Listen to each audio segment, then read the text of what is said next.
We really invest in our students, so we have scholarships and grant programs that we're constantly evaluating to make sure that the criteria and the amounts work for our students and for the students who are coming to us, increasing those whenever we can so that we can get that bottom line dollar to be less, so that college truly is affordable.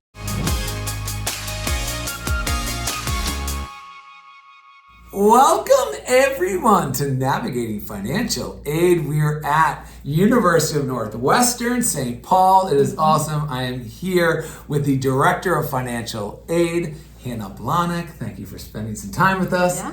Did I pronounce that last name correctly? You did. Got it. Nailed it. Yes. All right. I'm so excited to talk about financial aid because as we were talking before we pushed record, by far this is the most people are the most kind of scared of just even getting into it. For sure. And there's one thing that you're going to see in this episode and that I've felt since I've gotten here.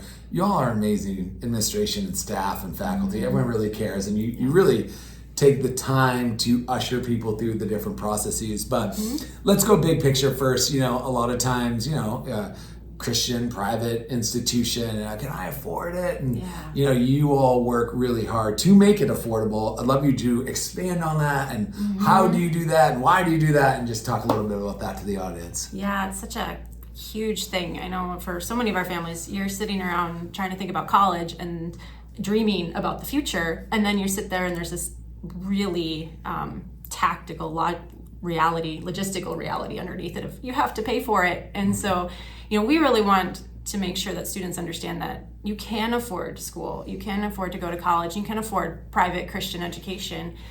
We really invest in our students, so we have scholarships and grant programs that we're constantly evaluating to make sure that the criteria and the amounts work for our students and for the students who are coming to us, increasing those whenever we can so that we can get that bottom line dollar to be less, so that college truly is affordable.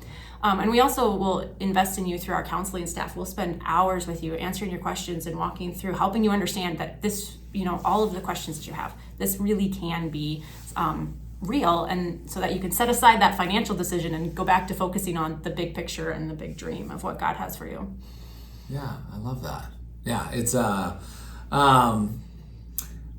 I guess what do you say to the parent? You must get it all the time, right? You just to discuss. You just went through okay, you all work together to make that affordable. What do you say to the parent that's I don't think I can afford it? Yeah, I don't want to beat on this like a dead horse, but I just feel like we got to touch on that a little bit. How do you answer that? I would say apply and find out. Don't assume you can't afford it. There's so many. That's a great answer. Don't assume anything. Yeah, there's so many resources out there, and you don't know. You leave information on. You don't know unless you have all of the information. And so part of how you get that information at Northwestern is you apply for admission and you apply for FAFSA. And with those two things, we're going to use it to create a unique financial aid package for you, to help you find out, is this really something I can do or not? And we'll keep the conversation going as long as we need to, so you feel really comfortable about making that decision. So, walk with us, give us some time, fill out a couple forms, and we'll work with you to figure it out. It's get the ball rolling. Yeah, just move. Yeah, totally. No, what sometimes that is, and I think us as just humans in general, it's hard sometimes to make that first step where you get caught in your own head on things where it's and this is a special institution, a powerful institution, and you're just get the process going. Everyone here is awesome.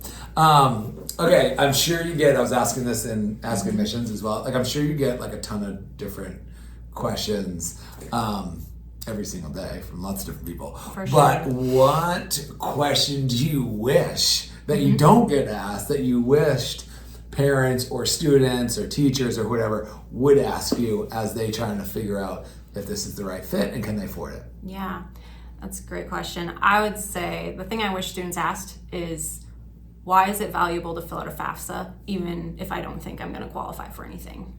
I think a lot of students pass on the FAFSA because they don't think they're going to be eligible for a federal grant, and that FAFSA opens up the door to a lot of resources, whether it's federal or state aid and even some institutional funds. And so I wish students would ask that question, because when they ask that question of us, then we're going to walk through it with you, and we're going to help you understand, your situation is unique. And, again, going back to don't assume, let us work through this with you so that we can really make sure we have all of the information, that we're not leaving any resources on the table. Yeah. Hannah, can I just tell you something? That was a great answer. I've done a lot of these, and I've never heard that explanation before. You know what I mean? There's all these reasons why you start the FAFSA, but that's I just want to just pause and tell the audience, it's like, because what you're saying, I don't even think I fully understood that. There's other opportunities that can be unlocked, but if you don't fill out the FAFSA, how do we even know if that door is even potentially open? So once again, it's going back to your first answer of don't assume anything, just take the first step and walk through this path, trust the process, right? Yeah. Nothing better than that, trust the process. But that is really interesting that you wouldn't even, there's other opportunities that maybe aren't involved in the FAFSA, but you can't unlock it until you fill that out. So great piece of advice. What are some of the tips for students to maximize their financial aid? Yes, I would say give it time to work on it. So apply early, apply for FAFSA early, apply for admission early if you can, and also work on those other opportunities like private scholarships through other organizations. The more time you spend working on that, the more dollars you will receive, and that's tuition you don't have to pay. And so give it time, and then through that time, ask lots of questions. Ask every question that you have. We are going to answer it. We're going to take the time with you. There is no silly questions. It's worth it to ask it so that you make sure that you fully understand what you're doing and that you're getting every possible thing put into your package that will help you be able to afford it. Okay, so this is great. I'd love to unpack this just for a second. Yeah. Okay, so you filled out FAFSA, the parent, student filled out FAFSA, but you're saying just to continue to work, find scholarships, all this stuff. What do you suggest? Is that talking to one of your staff members that can help that? Or is there like a special website out there? Is that just a Google? Like if I want to figure out how to maximize outside that, what the institution or the federal government or state government's giving me, how do you find where all these maybe companies and different organizations have that? Like how do you navigate that space? Yeah, that is one of the most challenging things, and it's all of the above, really. You can contact us and we're going to help you. Our admissions counselors and our financial aid counselors are equipped to connect you with some of those resources to help you navigate which ones are ones you should pursue and maybe which ones aren't. You can do a Google search. You want to be careful because everything's on Google, and so you really want to look for, there's reputable scholarship search engines which we can help you connect to. So, contact us, and then, any organization you're affiliated with, your parents are affiliated with, may have scholarships. So spend some time on that. Your high school guidance counselors can be resources for that as well. But ask everybody if they know about a scholarship, and then spend the time applying. Do you want to give a little piece of advice that I've never given on this, but maybe at some point. But I had a paper route when I was a kid for the Boston Globe. Grew up in the North Shore of Boston. Okay. And when I went to college, because I was a paper boy for 4 years straight, I got a $5,000 scholarship. Wow. Isn't that pretty cool? Yeah. So it happens. You never know. You never know where there's some money hiding under the, Yeah. Everyone's unique, and everyone has unique opportunities in front of you. So spend some time chasing them and see what comes up. Yeah, that's awesome. Yeah. Thank you so much for doing this. Spending some time. It's awesome. I just couldn't be more excited about what this institution is doing with the students and for the college tour. Everyone for opening the doors. Thank you and everyone. It's really powerful and exciting, and thanks for taking a little time and answering some questions. I think this is awesome. So thanks, Alex. All right, appreciate it. All right, we'll see you next time, everyone. Take care.